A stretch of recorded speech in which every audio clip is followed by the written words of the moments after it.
Hello, everyone. Hi, folks. I got a new background today. Oh, nice. That is This sweet. this one comes from we have virtual 4K backgrounds for podcasting on our website.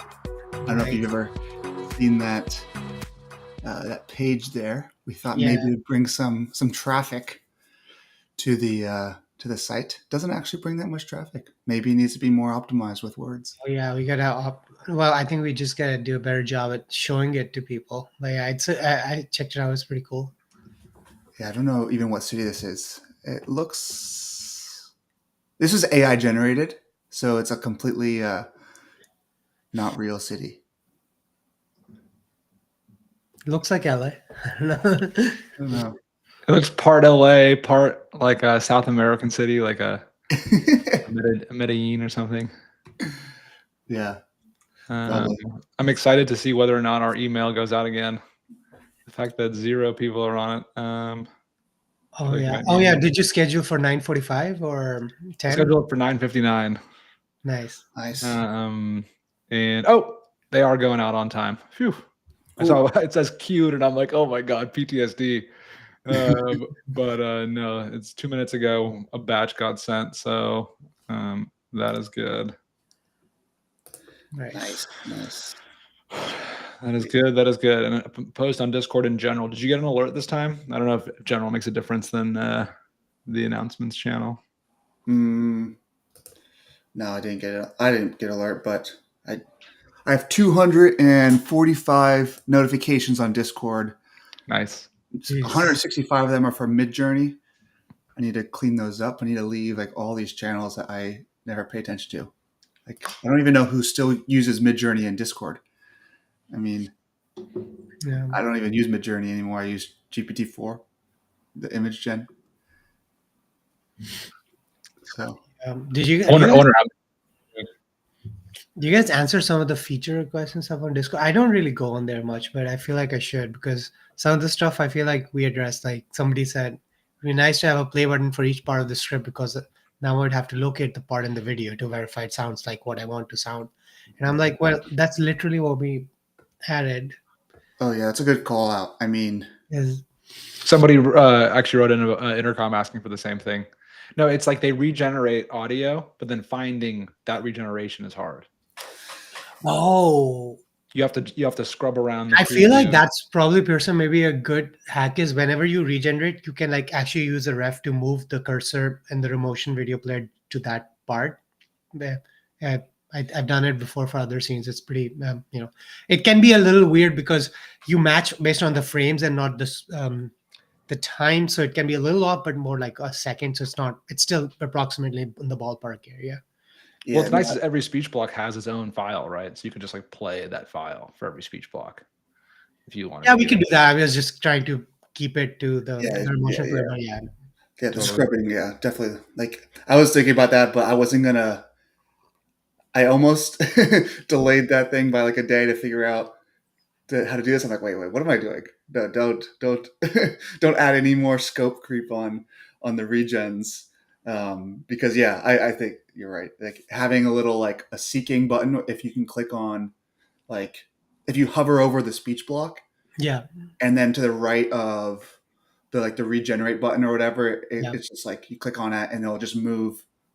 And even autoplay probably, or you can add a play pause, whatever. Because those are just like simple commands.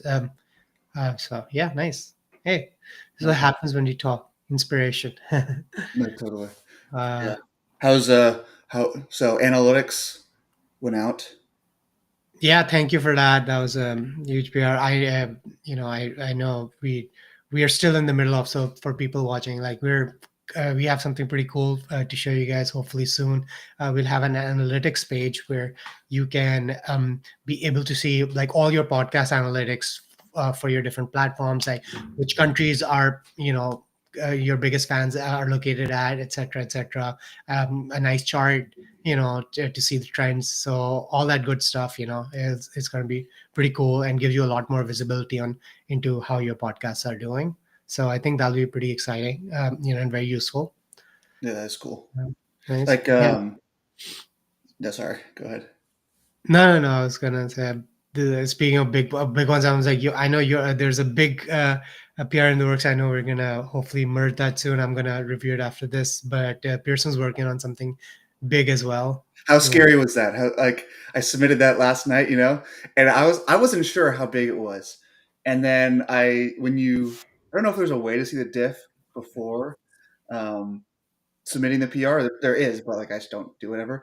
But when I created the PR, it was like plus 3,700 lines of code minus 4,000, and I was like, oh man. Oh, one thing this has helped me is what I do is like, so I used to always, there are two views. There's the unified view and the split view on the Git diff. I always used to look at the unified view. Now I do the split view because what it helps me do is I can copy paste the whole thing, paste it into ChatGPT, but like just a high level, tell me all the changes, which you already kind of do a good job of giving in the PR message, like this is what I made. But it'll like go into like, oh, this, these are the code changes, etc. And then I can hone in on that because otherwise when I see 100 files, my mind goes, okay, how do I even start reviewing this? So Yeah. I start with the high level points and then I drill down into the file. So because I used to go top to bottom, but I feel like and I'll still do that just cursory, but then I'll just start to go on, okay, this is the feature that moved these files, and then this is the feature that moved these files. So that helps me a lot. Yeah, that makes sense. Yeah. It's hey Ollie. Hello. Hi, Ollie. Yeah, it's a big one. I'm excited about it. So, and you know what was crazy? There was no conflicts, which makes sense because we were working on different areas of the code base. But there were just random things touched everywhere. I think for both of us, and I was just surprised. I thought there was going to be at least one conflict to resolve, but there were none, which was that's always nice. Always very nice. But talking about analytics, I'm super excited about that. And something for all of the people in the audience right now, we have like our own internal dashboards, and it helps us kind of understand, okay, like what are people creating?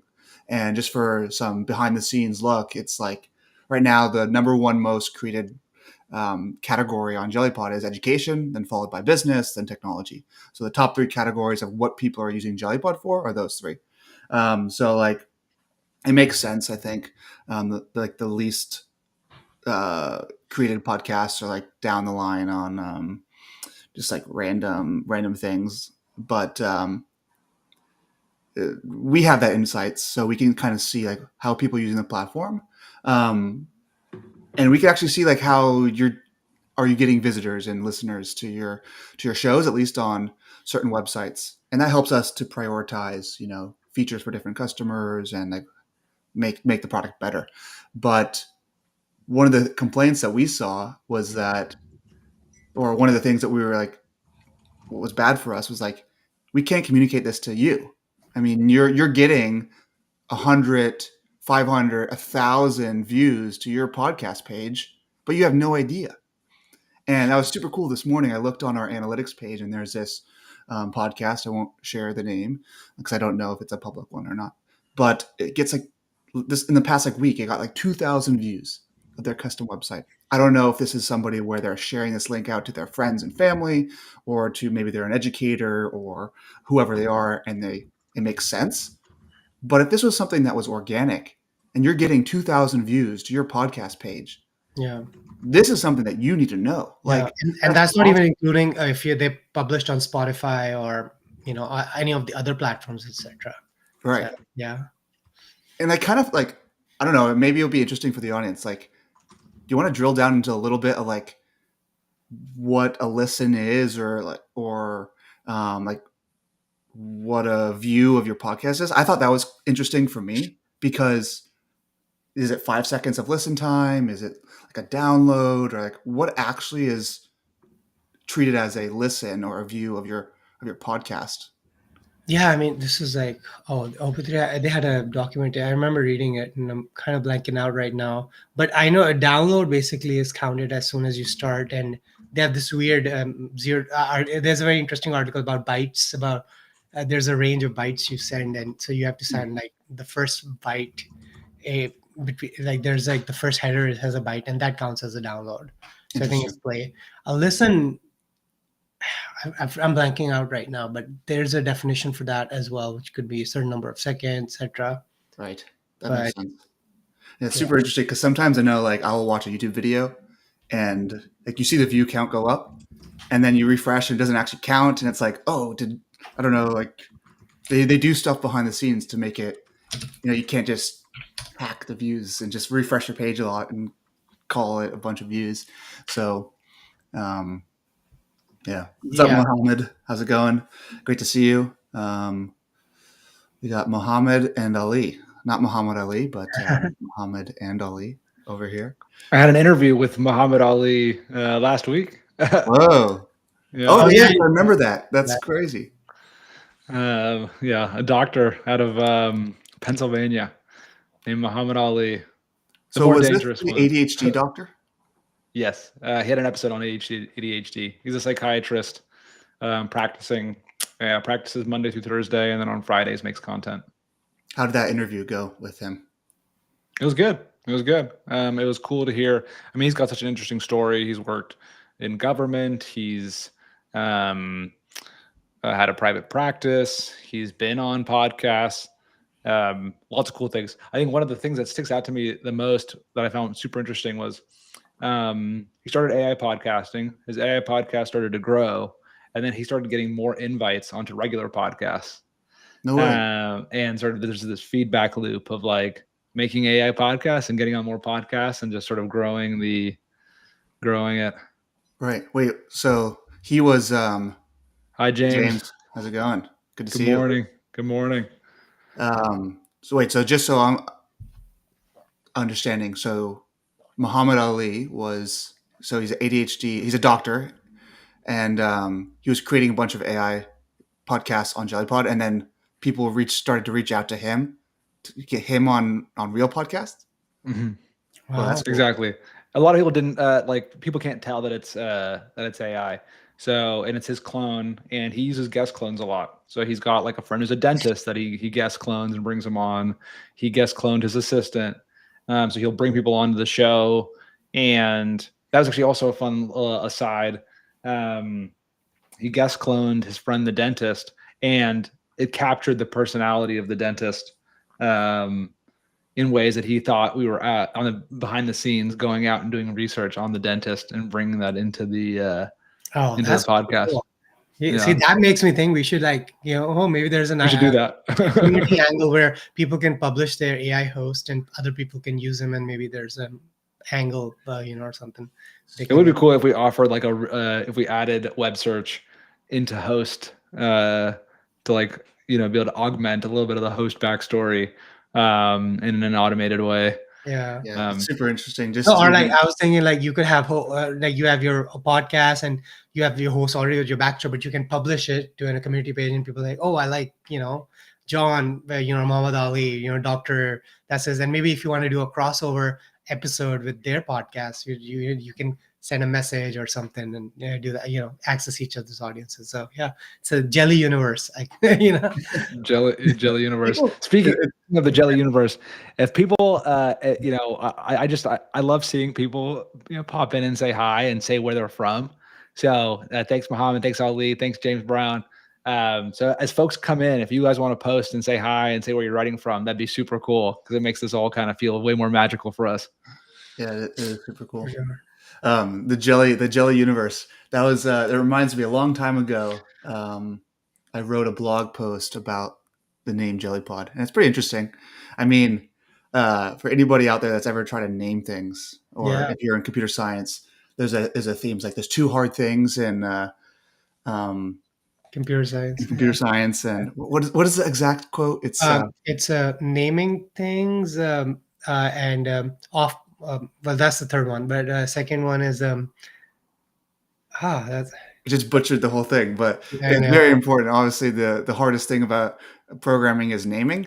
So naming is tough. And I remember when thinking about JellyPod, I spent not that much time actually. It was weird, but I had a book right next to me, like a notebook, and I would write down just 10 random words every day. I'm like, what's the name of this thing? And then I would check if that thing sounded good, and then if there was a domain available.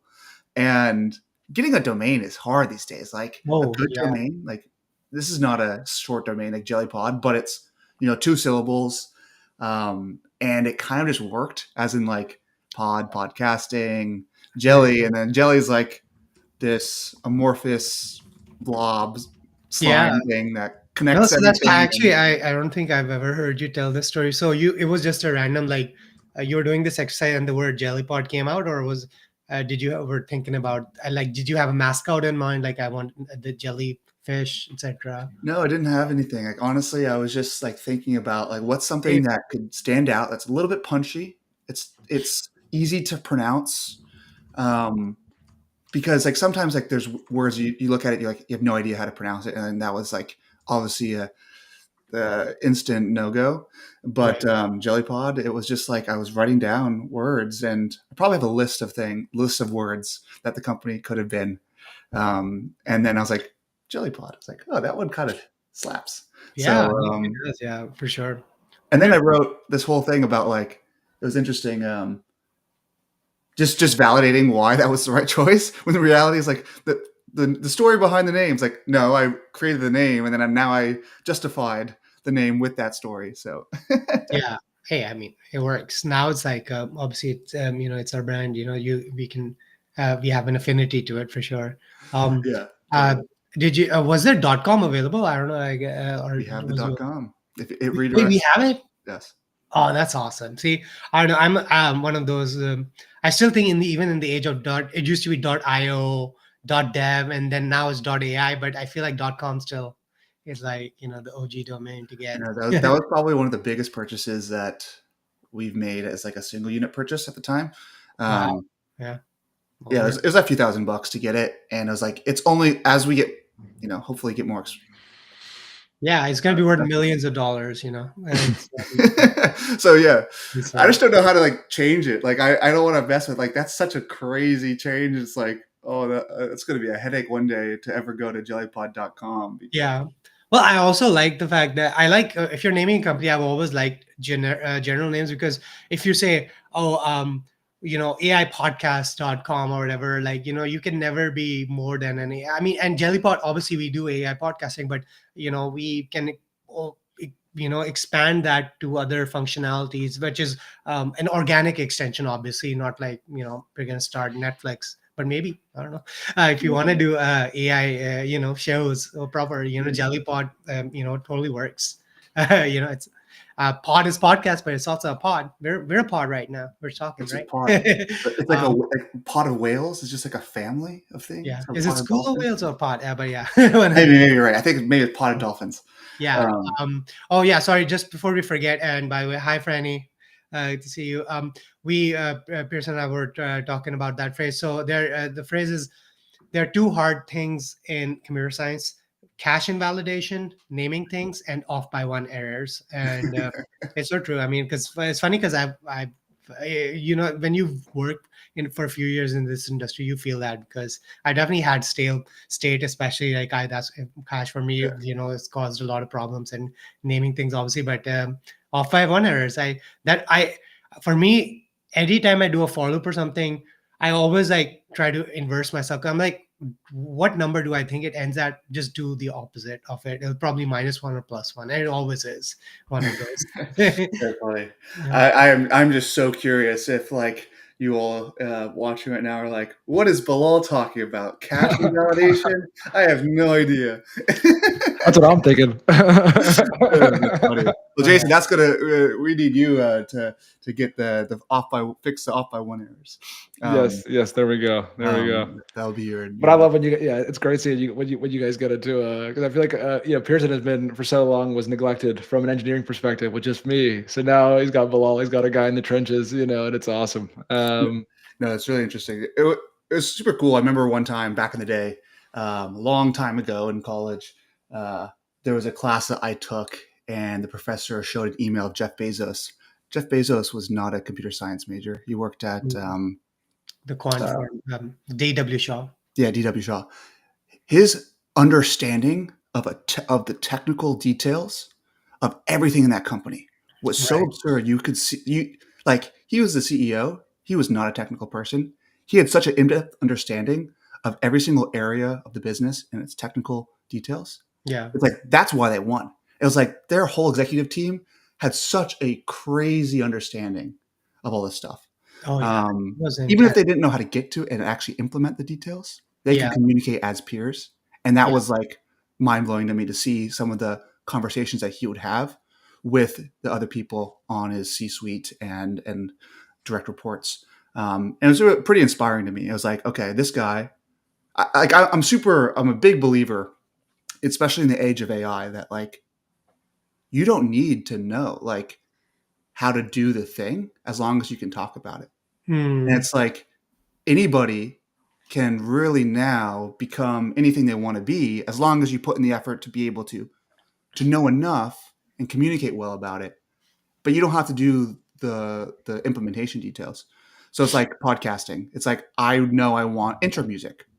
I Hmm. know I want 2 hosts or 1 host, or it's like all those little things about like what makes a good podcast, what makes good software, what makes good websites and design. It's like your aperture, your exposure to Yeah. all these things is kind of what differentiates, I think, anyone as a podcaster. Like, I want to create this unique niche podcast about, Yeah. something. No, I absolutely agree. I mean, I think in the age of AI, especially, we've talked about it. So I know the guys who are doing it, you're already so far ahead because one of the things we've noticed, like, I feel like in general, having high agency is going to be such a huge differentiator between people now more than ever. Because even in the age where you can click a button or you can search for a phrase and get all the world's knowledge at your fingertips, I mean, how many people still do that, right?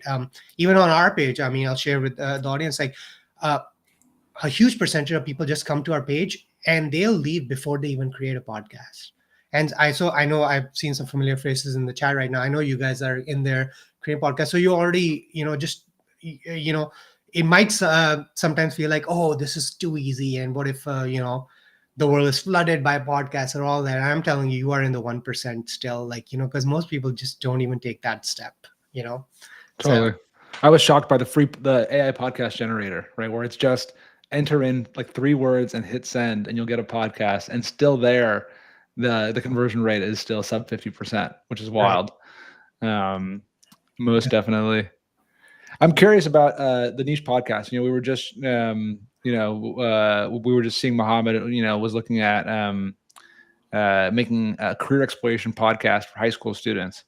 And I was wondering, kind of while we're talking, if anybody, oh, hey, Jonathan. Oh, good to see you. Sweet Potters, I like that part. But my curiosity is if anybody has, including, Bilal and Pearson, if you guys have any AI podcasts that you have not yet seen, any categories of podcasts you haven't yet seen that you wish someone would make.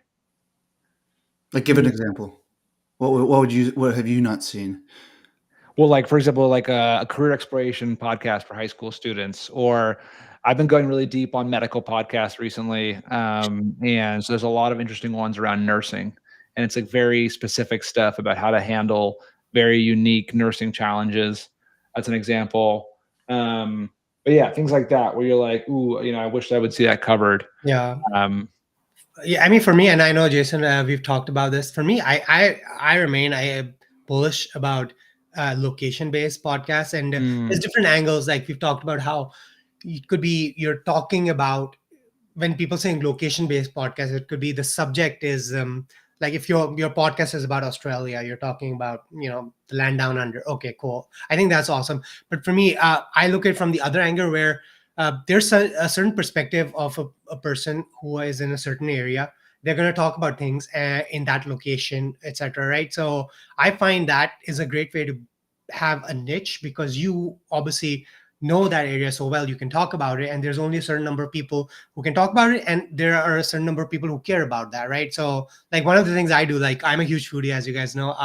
I follow this guy on his YouTube channel because he was a former chef in Seattle, and he'll go to restaurants and stuff and review stuff, but not like fancy, but like, oh, this is like the top 5 pizzas in Seattle, the top 5 bagels, and I love that because gives me all these side quests. I'm like, oh, I'm gonna try this bagel, I'm gonna try this pizza, right? And I know a lot of those shops because so even when I know, I'm like, oh yeah, I've been there, that's awesome. So there's this location based camaraderie we have, and I feel like, well, there could be podcasts about that, right? There could be Seattle foods, or Columbus foods, or Kentucky, things to do, etc. And I feel like that's such an easy way to make a niche. I'm not saying it's the only thing, but I feel like that could be a great way to set up communities. And then I know I showed you guys that thing where I envision almost like a map thing, a globe thing, where you can go and you can like, oh, I want to go to this town in the Midwest. Maybe I'm visiting. Is there a podcast somebody's doing about that town? It's like their local kind of like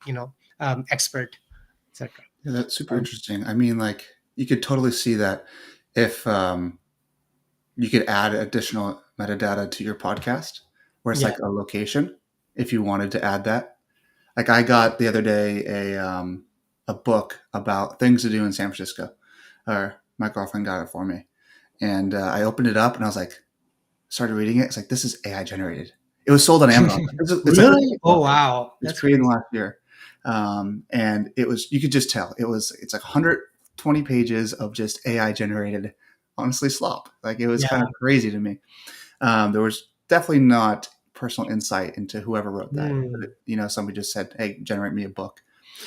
But taking that a step further to actually going from like something that was meaningless to me to being actually useful is that somebody behind the scenes who has in-depth background of San Francisco could have gone in there, used that baseline as like a good outline for a book, and then go in and add the details, or use it as like a brainstorming like scratch pad for the foundation of that book. Translating that into podcasting. Like, if you're an individual who lives in New York City and you love food or you love activities, and like, imagine just creating a podcast about New York City, and like, be really cool. And you have the ability to go in and make the changes to the transcript, putting in your outline, like, hey, talk about, this pizza place, or talk about, the backstory of the Brooklyn Bridge, and like really giving the in-depth context, because you're the expert. But you don't have to go and record your own podcast, but you do have that information, and you know what's good and what's not good. And so I thought like that was pretty cool. Yeah, that's a great way to marry like, AI generation, but also your own local expertise. I totally agree. And on that note, I mean, another angle to that is, and I actually thought about, because I saw the story about this app. Somebody posted about this app. It shut down now, but they used to create automatic audio tours. So, like if you go to a museum or whatever, they'll like, you can wear headphones and they'll like do a tour that, oh, this is this painting, blah, blah, blah. And I mean, though that's like a huge industry, right? And obviously those things have to be catered to the location specifically. But I'm like, oh, usually because what happens is you literally have a one guy speaking in your head, like, oh, if you go to Sagrada Familia in Barcelona, like, oh wow, the Gaudi made this ceiling or this thing, and that's cool. But what if you have a podcast about it? It's like an audio tour but podcast where two people are talking about, oh wow, this is the history behind blah blah blah. So it's very interesting, marrying location with the local expertise.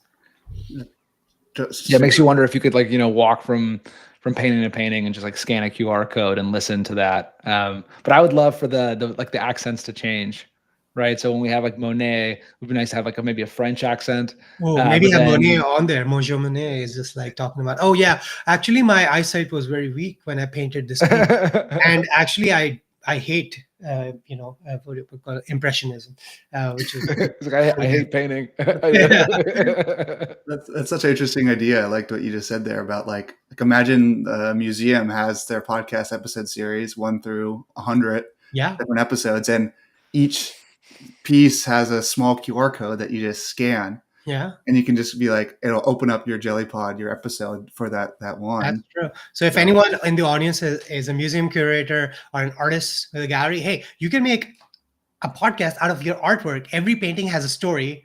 Make a podcast out of it. Put it out there. It'll drive views and stuff. It's a great way to get attention. Yeah. And to make like, I feel like museums are always trying to find ways to get like the youth engaged.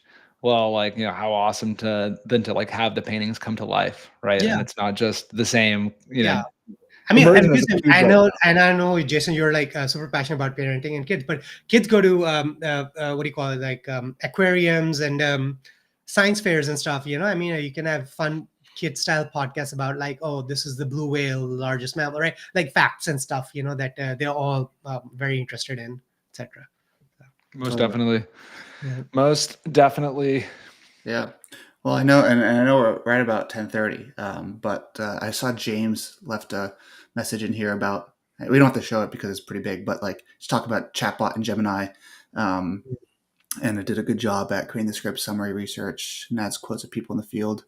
Yeah, it's interesting. I would love to talk to you a little bit more, James, about like exactly what you're doing here, and see how we can integrate some of that you did in Gemini into Jellypod. Like the big overall arching picture is like, if there's something that you need to go outside of Jellypod to do, it probably makes sense to be in Jellypod. So we want to make sure that like the features are complete enough for you to feel like, hey, very easily Jellypod understands what I'm trying to do. The platform understands what I want to make, and you could do it within Jellypod directly. And a good example of this was when we had host creation. We saw a lot of people just struggling on creating a host, and naming is hard. The theme of today. So creating a name of a host was just like difficult. Every time I create a host, I just write some random gibberish, and then I was like, okay, let's create an AI generate button, and then you can just click on that button. It pops a little dialogue, and then you can say, hey, just create a 25-year-old male from Antarctica, and then it'll just create the name and the backstory and for you. So in that same vein here, where you're going out to Gemini, people were going out to ChatGPT or Gemini to kind of brainstorm what their host should be, and we think that was very obviously should be something that's in Jellypod. And then also like for the future, like in the next few days, we're going to release some really awesome improvements to how the creation flow happens, making it easier for everybody to get off the ground running in creating their first episode as quick as possible. So rather than having to create a podcast episode series and go through that process today, we're making improvements to be able to really experience the magic of Jellypod much more quickly. So we're super excited to roll that out. So keep a lookout on that as well. 12 instruction set. Wow. Cool. That's interesting, James. 12 instructions. Cool. Yeah, I mean, was there anything else you guys wanted to share to the audience? Anything that could be a awesome little short that we slice up and put on all of our social medias? Oh, I think we had a bunch of random ones already. I know. It's always great. Yeah, but I think this week was we had a couple of like the analytics and stuff, like they're basically almost done, and then I know your Big PR is done, and I think hopefully we'll get to publish that live, in the coming 1 to 2 weeks, and let users play around with it. So right now it's just simmering under the surface. Awesome. Just wanted to give a shout out to Jonathan, to Jonathan's channel. So he's a YouTuber who's got a channel called Hub Jam. Awesome. A lot of Jellypod users have a good contingent came and discovered Jellypod through Jonathan. So just wanted to give a big shout out to Jonathan. He's got a video coming out that we've been chatting about of all the different, all the new updates that have happened since his first video. I think he made a video about Jellypod that got over 20,000 views. Wow. So big shout, and thanks for being here and for making the video. Yeah, one of the oldest supporters. Love it. That's awesome. Jonathan's here, and Franny is always here. Love to see you, Franny, and Ali, Muhammad, James, everybody else. Great to see you. But yeah, so if you're watching this for the first time, we do this every week on Wednesday, 10 a.m. Pacific time. We'll hop on this call and just discuss like random things. If there are major feature updates that we've released in the last week, we'll share about them here, maybe give some hints about what's coming up, talk about random things about the podcasting world, media creation, maybe AI news, anything just we want to share with the world, and get a little inside look into what we're doing at JellyPod and where we see the future heading. And so join us on Wednesdays at 10. Give us a like on the video if you're watching this after. Subscribe to the channel, and check out JellyPod. We're the AI podcast studio. We have 25,000 different podcasters on here today, and people are making a bunch of awesome content. So you can check it out on the Explore page. And so that's a little blurb at the end. So yeah, awesome, cool. Well, we'll sign off. All right, take care, guys.